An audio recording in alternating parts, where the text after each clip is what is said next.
Nagsagawa ng pag-inspeksyon si Transportation Secretary Giovanni Banoy Lopez sa Terminal 1, 2 at 3 ng Ninoy Aquino International Airport o NAIA kaninang umaga para tiyaking handang mga pasilidad nito sa inaasang dagsa ng mga pasero ngayong Semana Santa.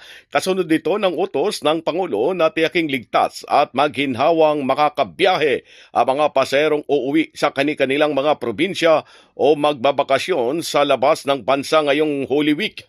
Kabilang sa mga ininspeksyon ni Secretary Lopez ang check-in counters, self-check-in queues, general aviation, one-stop shop, immigration e-gates at mga waiting area sa airport. Ayon kay Secretary Lopez, naglagay din ng help desk ang Department of Transportation at New NAIA Infracore ang private operators ng NAIA para maalalayan at na mabilis matulungan ng mga nangangailangang pasahero. Sa kanyang pag-iikot sa paliparan, kinumusta ni Secretary Lopez ang ilang mga paserong nag-iintay ng kanilang mga flights. Dagdag pa ng kalihim na taon-taon na anyang inaasahan ang pagdami ng mga pasero tuwing Semana Santa kahit alam na umano nito ang mga paghahandang dapat gawin kung saan ang parati anyang prioridad tulad ng sinabi ng Pangulo ay ang safety at convenience ng mga pasahero.